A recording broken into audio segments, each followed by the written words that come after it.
오늘 말씀의 배경을 보면 세례 요한이 이제 거의 사역을 마무리할 때가 되었습니다. 그래서 자기의 제자들을 보내서 예수님께 질문을 이렇게 드리고 있는 부분을 우리가 봅니다.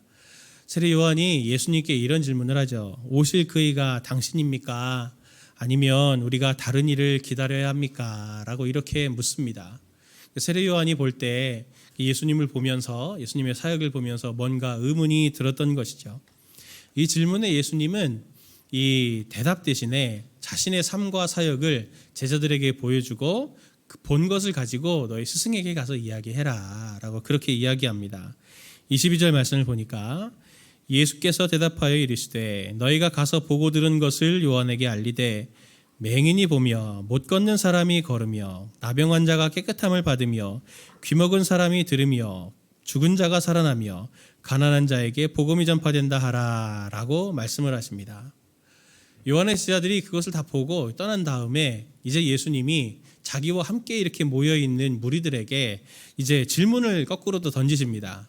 무슨 질문이냐면 너희가 무엇을 보려고 그에게 갔느냐, 광야로 갔느냐 라고 하면서 이 세례 요한을 왜 쫓아갔는지 물어보십니다.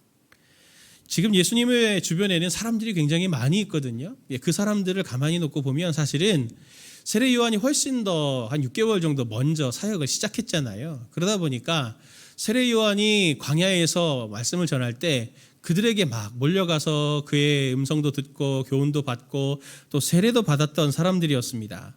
그런데 예수님이 또 사역을 하시니까 그 요한의 제자들이었던 그들이 또 예수님께 와서 또 같이 그 교훈을 듣고 있는 또 그 자리에 또 같이 모여 있는 사람들이 많이 있었거든요.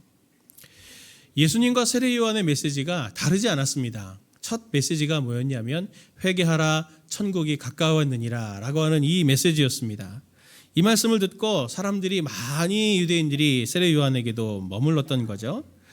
사람들이 요한에게 가서 그 메시지를 들은 다음에 두 가지 반응을 보였습니다. 하나는 뭐냐면 하나님께서 우리를 버리지 않으셨다. 그동안에 하나님께서 선지자를 보내지 않으셔서 정말 우리가 하나님께 버림받은 것 같았는데 하나님께서 우리를 이렇게 이제는 회복시키시려나 보다 하면서 하나님을 노래하는 사람이 한 사람들이 있었고 또 한 부류의 사람들은 누구냐면 요한의 메시지를 듣지도 않고 또 세례 요한의 메시지나 또 세례도 받지 않고 오히려 그들을 비판하는 그러한 바리새인들 또 율법사들 서기관들 이러한 사람들이 있었습니다. 그들을 보시면서 예수님이 오늘 예리하게 질문을 던지시고 계시는데 예수님 주변에 모인 사람들에게 너희가 무엇을 보려고 광야로 나갔느냐라고 하는 이걸 물으시는 것은 지금 예전에 세례 요한의 메시지를 들으러 이렇게 한 무리의 사람들이 있었잖아요. 그들에게 어떤 기대감을 가지고 찾아갔다가 그들을 만났는데 지금은 또 예수님께 와서 모여있는 사람들이잖아요. 그러니 너희들은 또 어떤 기대와 마음을 가지고 지금 나에게 모여있느냐라고 하는 그것을 지금 마음의 중심을 점검해 보라고 예수님이 지금 말씀하고 계신 것입니다. 사람들이 이리 몰리고 저리 몰리고 하는데 몰리는 데는 다 이유가 있지 않겠습니까? 그런데 가만히 보면 다들 동상이몽이 있는 거죠. 세례 요한을 찾아갔을 때 기대하는 바가 다 달랐다는 것을 예수님은 정확하게 알고 계셨던 겁니다.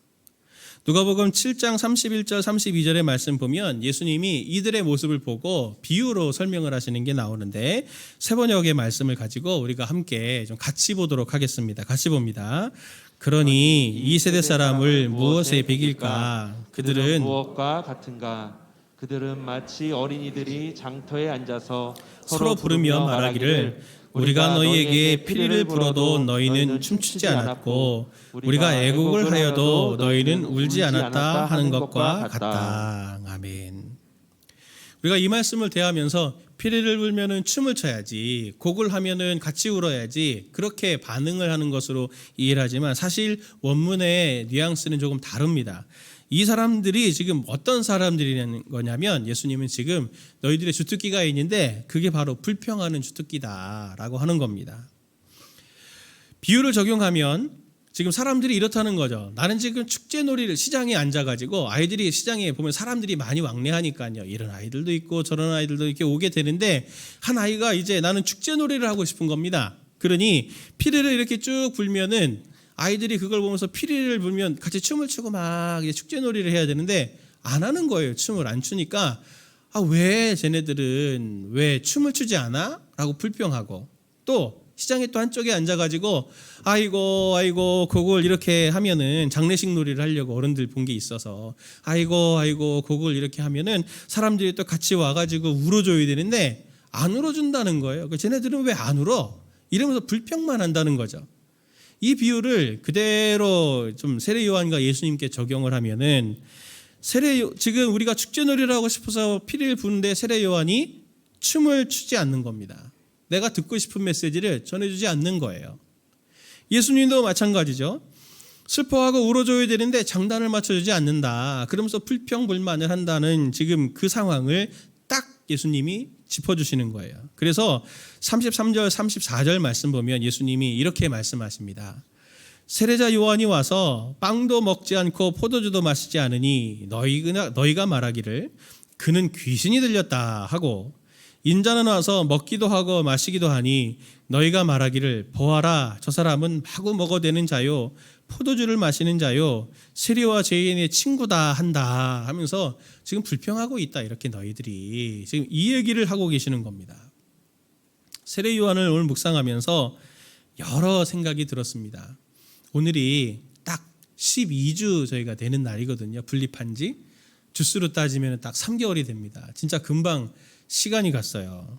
어떤 성도님들이 이렇게 분립에 대한 소회나 이런 것들을 좀 이렇게 나눌 때 한 성도님이 해주셨던 말씀이 아주 마음에 깊이 남아 있습니다. 어떻게 말씀하셨냐면 교회가 하나님의 선물처럼 뿅 하고 나타난 것 같아요. 그렇게 설명을 하시더라고요. 제가 그걸 보면서 너무 적절한 표현이다 생각했거든요. 첫 분립하는 첫째 주일날 제가 여기 앉아서 같이 찬양을 이렇게 하면서도 차마 뒤를 돌아볼 수가 없었습니다. 용기가 없어서. 예, 얼마나 성도님이 계실까. 예, 그게 또 두렵기도 하고 해서 제가 여기 이렇게 있었는데 정말 강단에 제가 딱 서서 성도님들을 뵈면서 정말 하나님이 그 성도님에게 말씀해 주신 것처럼 뿅 하고 나타난 것처럼 정말 성도님들이 이렇게 같이 예배드리시는 모습을 보면서 이게 하나님께서 하시는 기적이다라는 걸 제가 그렇게 절감하고 하나님께 감사했거든요. 그러면서 저희 29명 목사들도 늘 같이 기도하고 분립 준비를 하면서 굉장히 마음이 어려웠던 지점이 뭐냐면 전에도 한번 말씀드렸던 것처럼 이 코로나 시대 때 이렇게 분립을 하다 보니 과연 어떻게 될까 이 고민이 많았는데 저희들이 믿음이 없음을 하나님이 이렇게 좀 꾸짖어 주시는 것 같은 그런 마음으로 제가 그 예배를 드렸던 게 생각이 납니다. 예수님이 당신을 따르는 무리들에게 너희가 무엇을 보려고 광야로 나갔냐라는 질문을 하셨죠. 그것처럼 예수님이 만일 우리에게 오늘 똑같은 질문으로 너희가 무엇을 보려고 분립에 참여했냐라고 하는 것을 물으신다면 무엇으로 대답을 해야 하겠습니까? 제가 이걸 가지고 한 주간 좀 기도하면서 좀 말씀을 묵상했어요. 우리가 일만 성도 파송이라고 하는 한 번도 경험해 보지 못한 시도들, 그런 것들을 사명으로 또 기도로 저희들이 오늘까지 이렇게 12주를 왔습니다. 그리고 성도님들이 한 분 한 분 기도하시면서 분립에 참여하시겠다고 그리고 자발적으로 함께 헌신해서 이렇게 교회가 기적적으로 세워지게 되었는데 각자에게 하나님께서 주신 마음들이 있을 거잖아요. 꿈들이 있으실 거잖아요.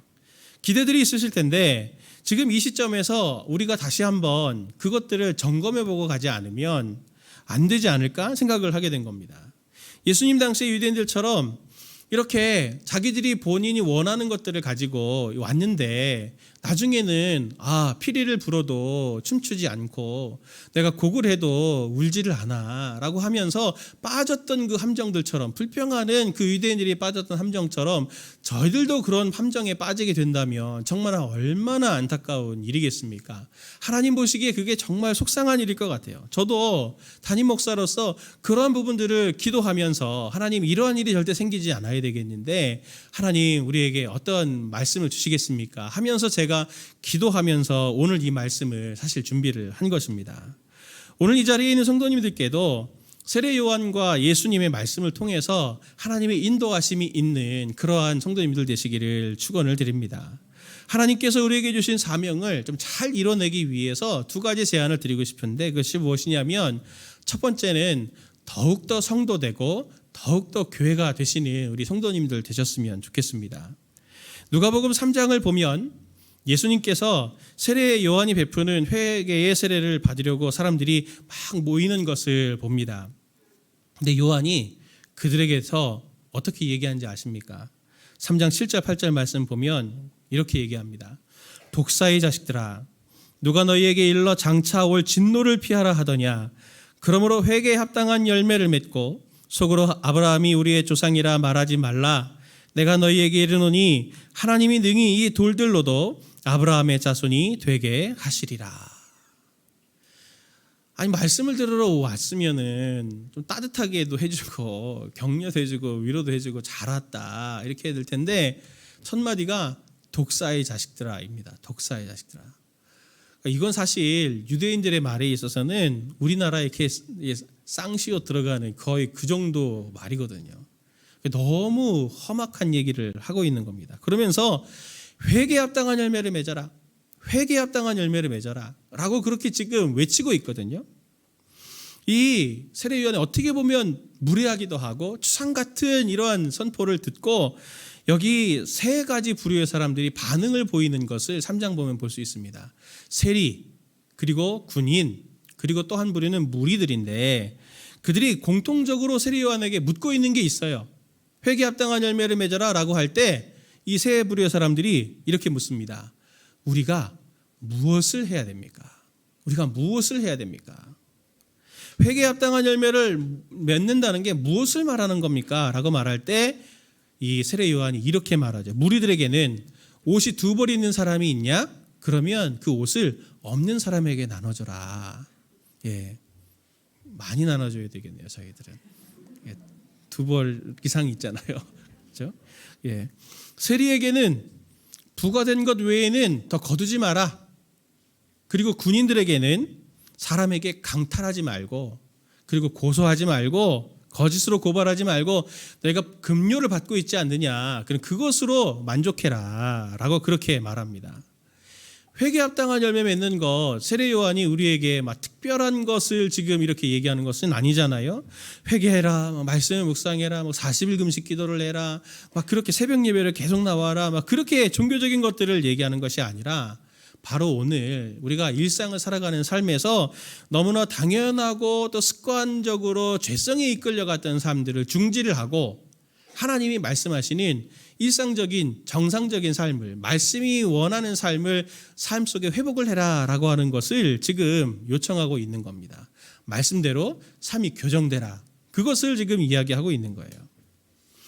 지난 주 중에 교역자들하고 회의를 하면서 좀 이런저런 여러 가지 것들을 가지고 좀 같이 논의를 했습니다. 그러면서 제가 우리 교역자들에게 또 같이 마음을 나누었던 것들을 함께 또 우리 성도님들과 나누고 싶어요. 그게 뭐냐면, 제가 분당우리교회 행정사역을 하면서 좀 제가 스스로 이렇게 마음이 좀 많이 찔리는 게 있었습니다. 뭐냐면, 행정사역을 하다 보면은 사역을 조율해야 되잖아요. 각 부서들이 많고 또 같이 또 어떤 때는 뭐 장소나 또는 이해관계나 이런 것들이 또 충돌될 때가 있거든요. 그럼 그런 것들을 조율해주는 역할을 하는 게 이제 행정목사가 하는 역할인데, 그 역할들을 하다 보면은 자꾸 뭔가 이렇게 시키는 역할을 하게 돼요. 예, 교역자들에게 시키고 성도님들께도 또 이렇게 부탁드려서 이게 좀 해주세요라고 부탁드리기도 하고 자꾸 이렇게 시키는 역할만 하게 되니까 제 마음이 좋지 않더라고요. 주님께서 우리에게 말씀해 주신 게 종의 도리, 종으로서 이렇게 섬기라고 말씀해 주셨는데 자꾸 시키는 사람으로만 있으니 이렇게 갖고는 내가 안 되겠다 싶어서 작은 것부터 제가 실천한 게 어떤 것이냐면, 이렇게 교역자들에게 밥 먹으면 아침에 김밥 나오거든요. 그러면 그 김밥에 퍽퍽하니까 라면을 같이 먹는데 라면물을 제가 끓인다든지, 예. 커피 머신에 물이 떨어져 있으면 제가 그거 먹고 많이 그걸 또 받아가지고 또 이렇게 채워놓는다든지, 쓰레기통이 이렇게 채워져 있으면 쓰레기통 버려주시는 아주머니가 계셨거든요. 근데 그거 미리 또 이렇게 버려놓고 눌러놓고 하는 그런 것들 뭐 돕는다든지, 그리고 아무도 이렇게 없는 장소지만 또 이렇게 뭐 7층이라든지 6층이라든지 5층에 이렇게 보면 물통이 있는데 비워져 있으면 제가 갖고 가서 그것들을 이렇게 채워놓고 하는 작은 섬김을 누구도 하지 않으려고 하는 또 허드렛 일 같은 게 있으면 제가 먼저 앞서서 가서 그렇게 하려고 하는 그런 모습들을 제가 좀 같이 이야기를 나눴습니다. 그걸 나누면서 제가 뭐라고 말씀을 교육자들에게 나눴냐면, 주님이 우리에게 종으로 섬기라고 하셨고 말은 우리가 그렇게 말은 하지만 실제로 우리가 그러냐, 자꾸 사람 시키는 사람으로만 있는 거 아니냐, 그러면 우리는 정말 말만 하고 행함이 없는 이중적인 사람 되는 거 아니냐. 주님이 우리에게 분명히 말씀해 주신 게 하나님 나라의 다스림의 원리, 왕권의 통치의 방식이 호령하는 자세가 아니고 종으로 섬김으로 우리가 그것들을 회복하고 치유한다라고 하는 것을 주님께서 우리에게 가르쳐 주셨는데, 우리가 성도님들에게 말만 하고 시키기만 하고 전혀 행하지 않는다면은 성도님들이 우리를 보고 말장이로만 여기게 될 것이 아니고 영적인 리더로 우리가 어떻게 서겠냐 하면서 같이 우리가 섬기자라고 그렇게 제가 우리 동역자들에게도 같이 나누었었거든요. 세례 요한에게 찾아갔던 사람들의 물음이 뭡니까? 우리가 무엇을 해야 합니까? 라고 할 때 작은 이것을 하는 겁니다.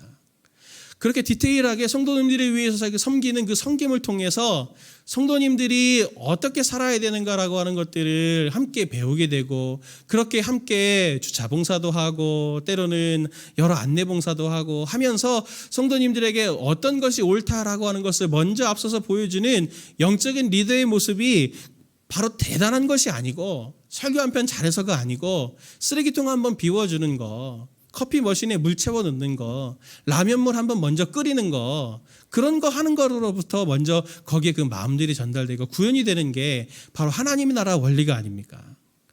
세례 요한이 당신들의 일상이 변화되어야 됩니다 라는 이 메시지를 지금 우리에게 던지는데, 진정으로 하나님 앞에서 회개가 일어난다고 하면 그것은 대단한 것이 아니고 우리의 삶에서 아주 작은 하나의 부분, 거기에서의 삶의 변화가 있는 거죠. 거기에서 섬김이 나타나고 거기에서 먼저 희생이 나타나고 하는 것들을 통해서 우리가 해야 될 것들을 함을 통해서, 세상 사람들은 안 하지만 내가 하는 것들을 통해서 거기에 바로 하나님의 나라가 구현이 되는 것입니다. 예수님은 선포하신 메시지가 뭐라고 그랬습니까? 똑같다 그랬습니다. 세례 요한과 똑같이 회개하라 천국이 가까웠느니라. 예수님도 회개하라 천국이 가까웠느니라 라고 말씀을 하셨죠. 그런데 세례 요한과 예수님과의 메시지는 분명한 무게의 차이가 있습니다. 세례 요한은 독사의 자식들아 이렇게 얘기하면서 너희가 이렇게 해야 된다라고 말씀을 가르쳐줬지만, 예수님은 회개하라 천국이 가까웠느니라 하면서 그들의 삶을 실질적으로 변화시켜 주셨습니다. 예수님의 메시지는 그들의 삶을 실제로 변화시켜 주셨는데, 세례 요한이 제자들이 다른 일을 기다려야 됩니까? 라고 물어볼 때 와서 봐 라고 하면서 병든 사람이 낫고 귀신이 낫는 것을 보고 벙어리가 말하는 것을 보여주었지 않습니까? 그것보다 더 선명한 메시지가, 능력이 어디 있습니까? 예수님은 7장의 말씀을, 누가는 7장의 말씀 전체를 통해서 회개하는 사람의 모습이 어떤 것이고 예수님의 메시지가 어떤 무게를 가지고 있는지를 선명히 보여줍니다. 7장 1절부터 나오는 군인의 백부장이 나오거든요. 백부장은 로마 사람들, 로마 시민권을 가진 사람들에게도 굉장히 명예가 있는 사람이었습니다. 존중해 줄 사람이었어요. 전쟁의 맨 앞에 나가서 많은 이 100명이라고 하는 사람들을 통솔해서 전쟁을 승리하게 하는 로마 군대 주축이었거든요. 그러니 굉장히 명예직이었습니다. 그런데 이 백부장이 자신의 피정복자들인 이 유대인들을 돌보는 사람으로, 그리고 지금도 예수님을 찾아와서 무릎을 꿇고 나의 노예가 병들었으니 낫게 해주십시오 라고 이렇게 무릎 꿇는 이런 모습은 하나님의 백성이 아니고서는 할 수 없는 모습이다 라고 하는 것을 백부장을 통해서 예수님이 보여주시고, 또 11절 말씀을 보면 과부의 죽은 아들을 살려주심을 통해서 절망 가운데 있는, 어떻게 보면 이제 고생으로 들어가는 지옥이 시작되는 그 여인을 하나님이 건져주시는 모습을 보여주고 있고, 36절부터 나오는 죄 지은 여자, 이렇게 유화해서 말씀드린 거지만 이 여자가 죄 지은 여자는 간음하는 죄를 지은 여자인 거거든요. 그 여자가 자신의 옥합을 가지고 와서 깨서 예수님의 발에 부으며 용서를 구하고 다시는 제가 이러한 죄로 나가지 않겠습니다라고 하는 결단의 모습을 보여주고, 귀신 들린 사람이 낫게 해주는 것을 보여주었고, 또 죽은 야이로의 딸을 다시 살리심을 통해서 하나님께서 가지고 오시는 구원이 어떤 것이다라고 하는 것을 보여주고, 또 삭개오가 지금까지 세리장으로 살아왔는데 이제는 그것을 끊고 이제는 하나님의 말씀대로 제가 살아가겠습니다라고 하는 삶의 실질적인 변화를 바로 보여주었습니다. 바로 예수님의 메시지를 들은 사람들이 말이죠. 성도님들이 하나님의 영을 가지고 하나님의 복음의 말씀을 듣고 하신 가장 중요한 이유가 무엇입니까? 하나님이 성도님들에게 바라는 것은 그 작은 삶의 변화, 그것을 오늘 우리에게 요청하고 계신 것입니다. 세례 요한은 깨달음을 주기 위해서 유대인들에게 말씀을 선포했다면, 예수님은 성도님들의 삶의 변화를 위해서 오늘 말씀을 우리에게 주고 계신 것입니다. 분립을 준비하면서도 그랬지만, 저도 한 주간을 기도하면서 왜 이 분당 우리 교회 좋은 교회를 나와야 했나라고 하는 것을 다시 한번 고민하고 기도하며 또 묵상해 보게 되었어요. 주님이 제가 말씀을 사실 준비했던 게 있는데 그 말씀 바꾸고 오늘 지금 이 말씀을 전하게 된 거거든요. 주님이 제게 두 가지 사건을 좀 생각나게 하셨어요. 두 가지 사건이 있었는데, 하나는 뭐냐면 이찬수 목사님의 말씀이 생각이 났어요. 저희 29명의 목사들을 이렇게 모아놓고 목회 수업을 정말 저희들에게 마음 다해서 해주셨거든요. 그때 해주셨던 말씀이 뭐냐면, 앞으로 개척하는 29개 교회는 이렇게 분당 우리 교회 같은 교회가 돼서는 안 된다. 분당 우리 교회에 목회자가 주목받는 이런 교회가 돼서는 안 된다. 분당 우리 교회 제일 큰 리스크, 위험 요소는 바로 이찬수 목사, 바로 나다. 그러면서 나 하나 넘어지면 이 많은 성도들이 어떻게 되겠냐 하면서 목회자가 주목받는 그런 교회, 그것을 뛰어넘어야 된다라고 하는 것을 얘기해 주셨어요. 두 번째는 무엇이었냐면, 우리 같은 교육자들 중에 선교사로 나간 이삭 목사님이 계십니다. 그분이 최근에 들어오셨거든요. 이제 7월 마지막 주 수요일 날 저희 말씀 전해 주시기로 했는데, 그 이삭 목사님과 함께 교제하는 시간이 있었어요. 이삭 목사님이 오셔서 지금까지 있었던 자기의 선교의 현장의 이야기들, 그리고 또 저도 하나님께서 이런 개척을 하게 하신 그런 은혜로운 이야기들을 이렇게 주고받고 하다가 되게 의미 있는 얘기를 하시더라고요. 본인이 저를 이제 만나러 이렇게 운전해서 이렇게 차를 타고 오는데 하나님께서 또 어떤 것들을 이렇게 또 보여주시고 들려주실까라는 기대감을 갖다가 하나님이 문득 본인에게 그런 마음을 주셨다는 거예요. 1만 성도 파송으로 세워진 이 교회들, 그 목사님들은 분당 우리 교회를 이어가는 새로운 제2의 형태의 2대 목사님이시구나, 그런 생각을 했다고 하더라고요.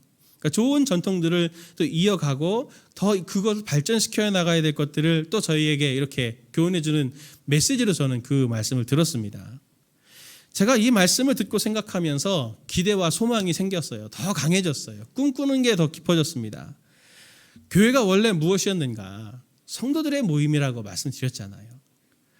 이제는 목사가 주목되고 목사가 중요한 교회가 아니라 성도들이 건강해서 그들을 통해서 주님의 이름이 높임받는 교회가 되어야 하겠다라고 하는 것을 하나님이 저에게 강렬한 메시지로 주셨습니다. 사람들이 목사가 좋아서, 목사의 설교가 좋아서, 이 교회가 건강한 사역들을 많이 해서, 이 교회가 재정적으로 투명해서 그래서 찾는 교회가 아니라, 이제는 교육자가 건강한 교회로 만족하는 교회, 그것을 뛰어넘어서 또 교회가 다양한 좋은 사역들을 해서 건강한 교회로 인정받는 그것을 뛰어넘어서 그 교회는 가보면, 그 교회는 성도 스스로가 정말 어떻게든 하나님의 말씀대로 살아가려고 몸부림치고 점점 성숙하는 성도님들이 많은 교회, 그런 성도들이 모여있는 교회, 그리고 성도님들 각자가 하나님 안에서 그 성장의 기쁨을 맛보는 교회, 그리고 그것을 맛보는 것으로만 멈추지 않고 자꾸 주변에 흘려주는 그러한 교회로, 그러한 건강한 교회가 되는 것을 하나님이 원하시는구나라고 하는 것을 제가 마음의 소원으로 품고 기도하게 되었습니다. 성도가 성도다운 교회, 예수님이 주시는 삶의 변화된 삶이, 그리고 그 변화된 삶이 계속 그 주변을 통하여서 흘러나가 결국 하나님의 이름이 성도들을 통하여 높임받는 교회가 우리 교회가 되고 그 성도들이 바로 우리 성도님들 되시기를 예수님의 이름으로 꼭 축원을 드립니다. 두 번째로 하나님이 주신 사명을 잘 감당하기 위해서 우리가 해야 될 것이 있습니다. 그것은 뭐냐면 당장 할 수 있는 것부터 몸부림을 치자라고 하는 것을 꼭 성도님들께 부탁드리고 싶습니다. 누가복음 7장 35절 말씀을 보면 이렇게 말합니다. 지인은 자기의 모든 자녀로 인하여 옳다함을 얻느니라. 이 말씀을 원어 성경을 가지고 직역하면 이런 뜻입니다. 지혜는 자기 모든 자녀들로 인해서 의롭다 증명된다. 유대인들에게는 속담이 있거든요. 선지자가 있는데 선지자가 하나님의 말씀을 전할 거 아닙니까? 하나님의 말씀 전하면 이게 참 하나님의 말씀인지 거짓 말씀인지를 어떻게 구별하느냐. 하나님이 전한 말씀을 그게 잘 응해지는 것인지 응답이 되는 것인지를 보면 그 선지자가 참 선지자인지 거짓 선지자인지 구분할 수 있다라는 속담과 똑같은 예로 지혜를 말하고 있는데 이 지혜의 자녀들은 지혜의 말씀대로 살아가느냐 살아가지 않느냐를 가지고 그 지혜가 참 지혜인지 거짓 지혜인지 증명되게 된다라고 하는 것입니다. 지난 주일에 저한테 참 기쁜 일이 있었어요. 어떤 일이 있었냐면 우리 한 부서가 이제 한 학기를 이렇게 사역하면서 같이 식사 교제도 하고 그리고 같이 식사한 후에 옆에 이제 이동을 해서 같이 이렇게 차를 마시고 같이 서로 통성명도 하고 피드백도 받고 하는 그런 시간 가졌거든요. 근데 그 교제하는 장소를 예약하는 성도님이 그런 이야기를 하는 거예요. 걸어가시면서 제가 이렇게 전화를 했더니 저 여기 어느 교회인데 거기 이제 저희가 좀 같이 차 좀 마실 수 있을까요? 라고 예약을 했더니 그분이 그 교회 저도 알아요. 여기서 좀 떨어져 있는 상가인데, 예. 그 교회 저도 알아요. 성도님들이 너무 착하고 젠틀하시더라고요. 그러면서, 예. 영업을 잘 하시는 건지, 예. 저 진심이라고 믿습니다. 왜냐하면 그분만 그런 얘기를 하시는 게 아니고, 우리 밑에도 상가들이 있으시잖아요. 성도님 그분들에게도 제가 우리 성도님들이 참 예의가 바르시고 또 이렇게 젠틀하시다라고 하는 좋은 그런 이야기들을 제가 많이 듣고 있어요. 참 성숙하신 모습이죠. 근데 그분들만 성숙한 게 아니고요. 여기 지금 이 자리에 함께 하시는 우리 성도님들도 분당 우리 교회라고 하는 좋은 안정된 이러한 이 터를 떠나서 하나님의 사명을 따라 지금 새로 교회에 이렇게 함께 해주신 우리 성도님들의 이 결단이 성숙되지 않고서는 되는 것이 아니라고 하는 걸 저는 분명히 믿습니다. 성도님들의 삶에 교회를 이렇게 바꾼다고 하는 것은 삶의 터전이 바뀌는 거랑 똑같은데 그것을 분당 우리 교회보다 더 좋은 교회가 사실 저도 없잖아요. 근데 이렇게 하나님의 꿈을 가지고 함께 참여해 주신 우리 성도님들이 얼마나 성숙하다라고 하는 것을 저는 보면서 그런 면에서 우리 교회가 하나님이 첫 단추를 참 잘 끼우게 해주셨구나라고 하는 감사가 있었습니다. 세례 요한이 3장에서 무리들, 세리들 그리고 군인들에게 당부하는 일상의 변화를 회개의 열매라고 얘기한다고 말씀드렸지 않습니까? 하나님 나라를 누리는 생활로 선포한 것들 그 내용으로 보면요. 아까 말씀드렸던 것처럼 별반 특별한 게 아니지 않습니까? 받을 거 받고 더 욕심부려 거두지 말고 2개 있으면 하나 나눠주고 하는 그런 삶을 통해서 하나님 나라가 정말 올까 싶지만 세례 요한이 이렇게 선포한 것은 분명히 깊은 의미가 있다고 저는 생각합니다. 그것이 무엇이냐면 하나님 나라를 위해서 지금 할 수 있는 그것을 해야 된다는 것이죠. 하나님 나라를 위해서 큰 정치가 바뀌고 나라가 바뀌고 이런 것들이 아니라 지금 당장 하나님께서 내게 맡겨주신 그 할 수 있는 그것으로부터 회복이 있을 때 하나님의 나라가 오게 되는 것이 아니겠습니까? 제가 얼마 전 수요예배 때도 한번 이렇게 예화를 들기는 했는데 성도님들 많은 분들이 또 듣지 않으셔서 제가 한 번 더 좀 예화를 하려고 합니다. 제가 1만 성도 파송 운동을 준비하면서 분당 우리 교회에서 이렇게 설문조사를 했어요. 성도님들에게 홈페이지에다 이렇게 올려놓고 그게 뭐였냐면 그 29명 목사님들을 이렇게 확정하려고 하는 그때였거든요. 청빙하려고 하는 때 그때 어떤 목사님들을 모셨으면 좋겠습니까? 라고 하는 설문조사를 했어요. 성도님들이 많은 분들이 이렇게 담아주셨습니다. 이름은 다 가리게 되고 그 내용만 이게 딱 모아지는데 그걸 이제 보고를 해야 되잖아요. 제가 행정이니까. 그러니 그것들을 쫙 이렇게 정리를 하다가 제가 마음에 큰 찔림이 딱 있었어요. 그게 뭐냐면 이런 목사님은 안 모셨으면 좋겠습니다. 딱 그렇게 하신 거예요. 그게 뭐냐면 어떤 목사님이냐면 학부 때 신학을 하고 대학원도 신학을 한 목사님은 안 모셨으면 좋겠습니다. 제가 그런 목사거든요. 총신대 신학과를 가서 신학대학원을 총신을 나왔으니 제가 탁 찔린 거예요. 왜 그런 분을 안 모셨으면 좋겠냐고 얘기하는 걸 보니까 이분들은 신학만 해가지고 이론만 있지 성도들의 아픔을 모릅니다.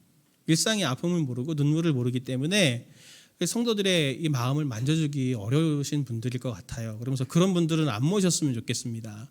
그렇게 얘기하는 걸 보고 제가 굉장히 마음에 찔려서 제가 마음에 작정한 게 있었어요. 그게 뭐냐면 그 음식 배달하는 아르바이트 있잖아요. 그걸 제가 한 6개월 정도를 했습니다.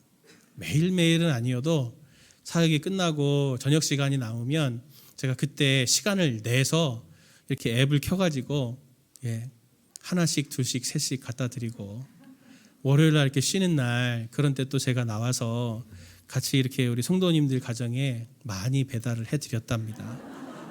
성도님들 운영하는 사업체 가서 받아서 성도님들 댁에도 갖다 드리고 두근두근했어요. 교회가 있는데 우리 교구 지역인 거 제가 알잖아요. 여기 누가 사시는데 그러면서 제가 그거를 갖다 드리면서 제가 정말 많은 걸 배웠습니다. 정말 많은 걸 배웠어요. 특히 그 라이더분들이 왜 이렇게 신호위반하면서 저렇게 다니나라고 하는 거를 목숨 걸고 다니는 거잖아요. 제가 그거를 알게 됐는데 왜 그러냐면 피크 타임이 있어요. 딱 타임이 점심때라든지 저녁 때 딱 그때는 한 건을 딱 배달하잖아요. 그러면 1시간을 배달해야 되는 걸 한 건만 해도 딱 얻을 수 있습니다. 보통 1시간에 한 3개 정도를 갖다 줄 수 있거든요. 열심히 해야.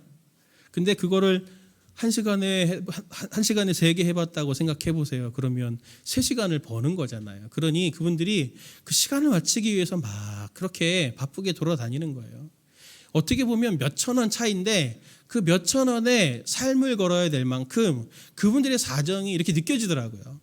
한 번은 아주 또 저한테 인상 깊었던 게 뭐냐면 이게 저는 전문가가 아니잖아요. 그러니 시키는 대로 하는 게 있어요. 어디 가서 뭘 받아가지고 그 다음에 또 어디 가서 뭐를 받아서 어디를 갖다 줘라. 시간은 이렇다 하면서 시간이 째깍째깍 갑니다. 열심히 차를 타고 가죠. 가서 이거 받아가지고 또 저쪽 가서 받아가지고 딱 갖다 주러 갔는데 엘리베이터가 딱 열렸어요. 열렸는데 어떤 남자분이 엘리베이터 딱 열리자마자 굳은 얼굴로 딱 서 있는 거예요. 어디 갔다가 이제 오신 거예요. 저기저기 들려가지고 이제 오시면 어떡해요? 제가 시키는 대로 했을 뿐인데 죄송합니다. 제가 그렇게 인사를 드리고 나온 적이 있었거든요. 그 과정들을 제가 이렇게 겪으면서 저는 그야말로 그거 뭐 몇 개월 했다고 뭐 성도님들의 삶을 얼마나 알겠습니까? 그러나 정말 이렇게 치열하게 사는 사람들의 마음들을 좀 이렇게 느끼게 되면서 제가 우리 성도님들이 이렇게 헌금하시는 거라든지 헌신하시는 것들이 정말 더 귀하게 저한테 마음에 이렇게 다가오는 그런 과정이 됐어요. 제가 그것뿐만이 아니라 제자훈련, 사역훈련을 3반 지금 이렇게 막 목표로 두고 지금 진행되는 건 사실 좀 무리가 되는 겁니다. 목회에 무리가 되는 건데도 제가 왜 그렇게 하려고 하냐면 우리 교회 정신이 제자훈련, 목회 철학이기 때문에 성도님들이 어떻게든 예수님을 더 닮아가고 어떻게든 예수님을 더 빨리 닮아가서 삶 속에서 하나님의 구원을 누리며 책임 있는 하나님의 동역자로 설 수 있을까라고 하는 것들을 마음에 담기 위해서 그러한 시도를 하는 거예요. 또 순장반에서도 기도하며 제가 순장님들을 섬깁니다. 단지 순장반에서 순장 그 다락방을 잘 인도하기 위한 공권 나눔 교제를 배우기 위한 시간으로 제가 그렇게 하지 않고 정말 우리 성도님들을 통해서 다락방이 잘 유지되는 것뿐만 아니라 이 순장반을 통해서 우리 순장님들이 더 예수님의 제자로 살아가는 그 걸음이 늦춰지지 않도록 하기 위해서 기도하며 제가 그 시간을 준비하고 있어요. 매주의 설교 준비를 하면서도 어떻게 하면 우리 성도님들에게 이 말씀이 조금 더 잘 받아들여지고 어떻게 하면 조금 더 귀에 들릴까 하여 수많은 예화들을 제가 그렇게 또 제 이야기도 섞어가면서 제가 하는 이유가 바로 거기에 있습니다. 제가 지금 말씀드리는 거는 제가 잘하고 있으니 칭찬해 주세요. 그걸 제가 지금 말씀드리고 싶은 게 아니에요. 하나님께서 내게 주신 사명과 삶이 있기 때문에 어떻게든 제가 할 수 있는 것은 최선을 다해서 해보겠다라고 하는 것들을 성도님들도 자신의 삶에서 좀 같이 해볼 수 있으면 좋겠다라고 하는 도전을 드리기 위해서 제 이야기를 길게 드린 겁니다. 성도님들, 하나님께서 지금 우리에게 말씀해 주시는, 주님께서 우리에게 주시는 복음은 우리의 삶을 작게라도 변화시키게 합니다. 성도님들이 오늘 이 자리에 나와서 함께 예배 드릴 때, 내가 오늘 주일 예배를 잘 드렸어, 내가 오늘 헌금을 잘했어, 내가 오늘 또 봉사 잘했어 해서 성도의 의무를 다했어 라고 하는 것으로 만족하신다면 정말 하나님께서 가슴 아파하실 것 같습니다. 성도님들이 오늘 삶에서 몸부림을 치셨으면 좋겠어요. 한 목사님이 저한테 이런 질문을 했어요. 주중에, 목사님, 비교인에게 착한 이단과 나쁜 교회 중 하나를 선택하라고 한다면 뭐를 선택할 것 같습니까? 저한테 물어보더라고요. 성도님들은 무엇을 선택하시겠어요? 착한 이단과 나쁜 교회. 저는 뭐라고 말했냐면 당연히 둘도 뒤돌아보지 않고 당연히 착한 이단이지. 사람들은 착한 이단을 원할 거야. 사실 착한 이단과 나쁜 교회라는 명제는 성립이 안 되는 거잖아요. 성립이 안 됩니다. 근데 이런 말 자체가 나온다는 게 너무 가슴 아프죠. 성도님들, 정말 착한 성도라도 좀 됐으면 좋겠습니다. 우리가 세상 사람들이 볼 때 그런 성도들이 되려고 몸부림치는 저희가 좀 됐으면 좋겠어요. 이게 제 기도 제목입니다. 우리 교회를 향한 고뇌가 되었어요. 주님이 수치를 당하고 있는 이 시대에 어떻게 하면 우리가 하나님의 자녀로서 하나님의 이름을 높일 수 있을까? 예수님을 더 많이 닮아서 빨리 닮아서 거룩한 인간이 되는 완벽한 인간은 좀 두 번째, 세 번째 되더라도 사람들이 볼 때 착한 교인으로 우리가 그렇게 설 수 있다면 하나님의 나라가 좀 더 가깝지 않을까? 그 기도를 하게 됩니다. 완벽한 믿음과 삶이 균형 잡히기는 굉장히 어려워요. 그런데 성도님들 한번 보십시오. 주변에 저도 신방을 하다 보면 믿음을 떠났다가 다시 시작하시는 분들이 있습니다. 근데 그분들이 여러 이유로 교회를 떠났다가 다시 오시는데 여러 이유 중에 하나는 이거예요. 내 가족이든지 아버지든 어머니든 친척이든 또는 내 친구든 또 교회 친구든 교회에서의 모습과 삶에서의 모습이 너무 다르고 이중적으로 보이니 염증이 생겨서 교회를 떠나신 분들 많거든요. 그런 분들이 분명히 우리 중에도 하나잖아요. 저도 분명히 그런 모습이 있습니다. 그런데 그게 상처가 되지 않으려면 어떻게든지 하나님 앞에서 하나님 말씀대로 살려고 몸부림치는 그것이라도 있었다면 그렇게 상처를 받고 교회를 떠났다가 다시 오시는 분들이 생겼겠습니까? 오늘 우리가 할 수 있는 것들을 어떻게든 작게라도 시작했으면 좋겠습니다. 가능한 대로 하나님의 말씀의 자리 그리고 예배의 자리, 기도의 자리를 놓치지 마시되 중요한 것은 뭐냐면 이 자리에서 자기 자신을 늘 점검하고 뒤돌아보는 거죠. 그리고 하나님께서 오늘 내게 주시는 말씀이 무엇이고 내가 지금 교정되기를 원하시는 것은 무엇일까라고 하는 것을 듣고 하나님 제게 힘을 공급해 주세요 하고 다시 새로운 시작으로 하기 위해서 말씀과 기도와 예배의 자리가 있는 것입니다. 성도님들, 온라인 예배 가능하면 드리지 마시고 이제 현장으로 오십시오. 같이 기도하실 때 하나님의 은혜가 분명히 있습니다. 어쩔 수 없을 때는 온라인 예배를 드리는 거죠. 헬렌 켈러가 이런 얘기를 했습니다. 성경에 밑줄 긋는 것도 좋지만 성경이 당신의 삶에 밑줄을 긋게 하라. 하나님의 말씀이 성도님의 삶을 관통했으면 좋겠습니다. 하나님의 말씀이 성도님의 삶을 관통해서 작게라도 분노하던 것이 분노가 줄어들고 미워하던 것이 미움이 줄어들고 내가 사랑하지 못했던 것들이 사랑으로 바뀔 수 있다면 거기에 하나님의 이름이 높아지고 그리고 하나님의 뜻이 이루어지는 하나님의 나라가 오게 되는 것입니다. 이 말씀을 꼭 기억하고 한 주간 승리하시면 좋겠습니다.